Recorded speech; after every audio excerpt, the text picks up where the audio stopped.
तो मु आज आपण को देखा जाऊँगी मो स्टडी रूम मु केमिति पाठ पढ़े और मो स्टडी रूम टा केमितिया। तो निश्चित वीडियो को फुल वॉच करंतु। एईटा हूँ आम कबाट मो स्टडी रूम रो कबाट। तो भितर को चलतु जीवा। तो कबाट दे देइछि मुझे फास्ट हूँ जगन्नाथ बलभद्र सुभद्रा रखी फोटो। एटा हूँ किसी इंपोर्टाट जिनस जोटा मन रखा निहाती दरकार। कॉमर्स पिला अकाउंटिंग स्टैंडर्ड प्रिंसिपल एगुड़ा तो निहाती जिनस दरकार करिया जिनस। तो मुझे कांथरे लगे देइछि। तो सबुदिन एटा हूँ दरकार। तो देखि पारुथिबे रूम टा बहुत पुराना रूम ताकू पुणी नुआ रिनोवेशन कराई ताकू हेइजी। तो बैट देखि पारुथिबे खेलिया को रखा हेइजी। आउ बेले बेले मु एई चेयर ऊपर बसिकी पढ़े आउ बेले बेले हूँ तले बसिकी पढ़े।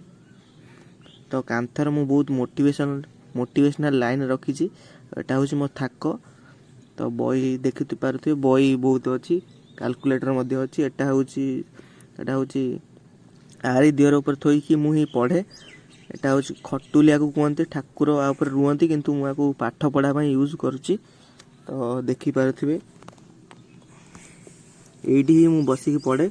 तो ये हाइलाइटर ये पेन कैलकुलेटर आप देखि पारुथिबे। हाइलाइटर निश्चित यूज करिया दरकार गोटे स्टूडेंट को पाई कारण हाइलाइटर बहुत हेल्प करिबा आपन को। तो गीता एवं हनुमान चालीसा मध्य मु सप्ताह 2-3 थर पढ़ी थाए। तो निहाती दरकार सेगुरा पढ़िया लाइफ रे बहुत ये हम। एटा हूँ ऑनलाइन क्लास पाई एटा हूँ जिनस एथिरे थोइकी ऑनलाइन क्लास करने माने भल हुए मु करे एथिरे। तो ये बही आ ये सब विभिन्न सब बही थुआई पुराना नुआ खाता बही आगुरा किसी टाइम टेबुल रखी किमिति कौन पढ़ा हम। आउ देखि पारुथिबे ये सब रीति